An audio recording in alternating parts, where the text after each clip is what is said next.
এই মুহূর্তে আমরা দাঁড়িয়ে আছি নেত্রকোনার যে নির্বাচনী 5টি আসন রয়েছে, তার মধ্যে নেত্রকোনা 3 কেন্দুয়া আটপাড়া আসনের কেন্দুয়া গড়াডুবা যে ইউনিয়নটি রয়েছে, সেই ইউনিয়নের যে একটি গড়াডুবা বাজার আছে, সেখানে আমরা দাঁড়িয়ে আছি।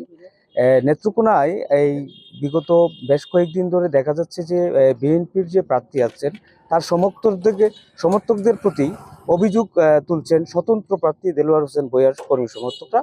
তাদের অফিস ভাঙচুর, এমনকি রাস্তায় যে লিফলেট ছিনতাই এবং তাদের সমর্থকদেরকে মারপিটের অভিযোগ আনছেন তারা। আমরা আসলে এই বিষয়ে জানবো যে স্বতন্ত্র যে প্রার্থী রয়েছেন দেলোয়ার হোসেন ভূঁইয়া, উনি আসলে আমাদেরকে কি বলেন, আমরা জানতে চাইবো ওনার কাছ থেকে। জি, বিসমিল্লাহির রহমানির রহিম। আমি 21 তারিখ, আমি দেলোয়ার হোসেন ভূঁইয়া দুলাল, আমি স্বতন্ত্র প্রার্থী। আমি আজকে গড়াডুবা ইউনিয়নের শিমুলতলা বাজারে লিফলেট বিতরণ করতেছি। লিফলেট বিতরণ করতে এসে দেখা যাচ্ছে 22 তারিখ 21 তারিখ প্রতীক পাওয়ার পর থেকেই 22 তারিখ থেকে প্রচারণা যখন আমি শুরু করি, তখন থেকে আমার নেতা কর্মীদেরকে বিএনপি সমর্থক রফিকুল হাসান হিলালির লোকজন বাধা দিয়ে কিছু মারধরও করে। যেমন গতকালকে এই 23 তারিখ শান্তিকোনা ইউনিয়নে যখন প্রচারণা শুরু করে, তখন আমার মাইক ভাঙচুর করে, আমার রিক্সা ভাঙচুর করে, পাশাপাশি আমার যে প্রচারণায় যে কর্মী ছিল সেই কর্মীকে মারধরও করে। গতকালকে সাকরা বাজারে সাকরা মোড়ে আমার অফিস ছিল, সেই অফিসে ভাঙচুর করিয়া ঘুরাইয়া দেয়, এখানে অনেকগুলি চেয়ারও ভাঙচুর করে নিয়ে যায়। তাই আমি বর্তমান সরকার যেভাবে বলতেছে নির্বাচনটা সুন্দরভাবে হবে, জনগণ তাদের ইচ্ছা আকাঙ্ক্ষা একটা ভোট, দীর্ঘদিন পরে ভোট এসেছে, ভোট আনন্দের সহিত ভোট দিতে পারবে। তাই আমি মনে করি এই ধরনের অবস্থা যদি কেন্দ্র আটপাড়া শুরু হয়, জনগণের ইচ্ছাটা তো পূরণ হবে না, ভোট দিতে ভয় পাচ্ছে।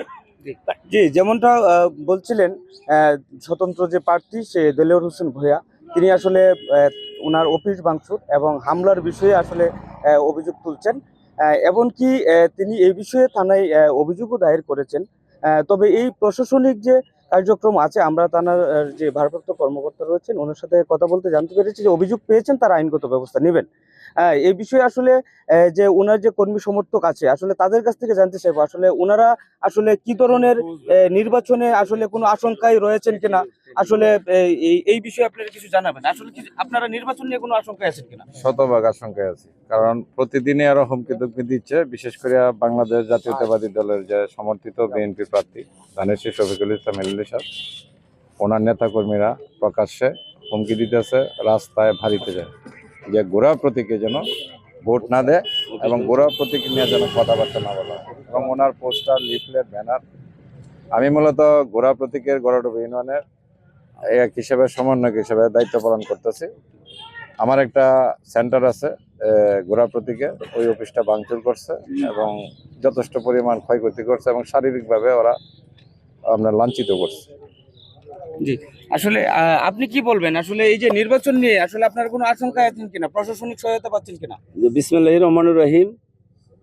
ত্রয়োদশ জাতীয় সংসদ নির্বাচনে আগামী 12ই ফেব্রুয়ারি, সেই নির্বাচনে গড়াডুবা ইউনিয়নের যে পরিস্থিতি, পরিবেশ, অবস্থা, সেই অবস্থার প্রেক্ষিতে দেখা যাচ্ছে যে ধানের শীষের কর্মী নেতারা প্রতিদিনই আপনার সাধারণ মানুষকে ভয়, ভীতি, হুমকি ইত্যাদি দেখাচ্ছে।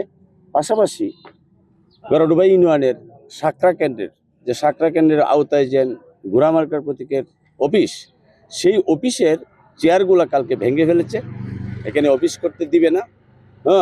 ওরা মারামারি কারাকারি করতে চায়। মঞ্জু তালুকদার নামে এক ভদ্রলোক, যে সে তাকে মারপিটও করছে, সে চৌকের নিচে তার আঘাত আমরা দেখতে পাচ্ছি। জি, আসলে আমরা যেমনটা জানছিলাম, আসলে এই হামলার যে বিষয়টি, আসলে ওনারা এই স্বতন্ত্র প্রার্থীর যে সমর্থকরা আছেন, আসলে ওনারা অভিযোগ তুলছেন বারবার, আসলে তাদের উপরে হামলা হচ্ছে, প্রশাসনিক কোনো সহায়তা আসলে তারা পাচ্ছেন না। এই বিষয়ে আমরা যে বিএনপির যে প্রার্থী রয়েছেন রফিকুল ইসলাম হিলালি, ওনার সাথে আসলে যোগাযোগ করার চেষ্টা করেছি, কিন্তু আসলে একাধিকবার ফোন করে আসলে ওনাকে পাওয়া যায়নি, ওনার বক্তব্য আসলে নেওয়া যায়নি।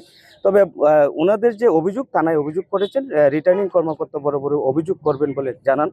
এই কেন্দুয়া নেত্রকোনা 3 যে কেন্দুয়া আটপাড়া আসনটি রয়েছেন, এখানে যে নির্বাচনী পরিস্থিতি আসলে আসলে এই জায়গাটা আসলে নির্বাচনী পরিবেশ খুব জমে গেছে, কিছু এই অভিযোগ আসলে রয়েছে, কিন্তু এই আসনটিতে হাড্ডাহাড্ডি লড়াই হবে জামাত, স্বতন্ত্র প্রার্থী এবং বিএনপির যে মনোনীত প্রার্থী রয়েছেন তাদের মধ্যে আসলে প্রচুর প্রতিদ্বন্দ্বিতামূলক নির্বাচন হবে বলে আশা করছেন সাধারণ জনগণ।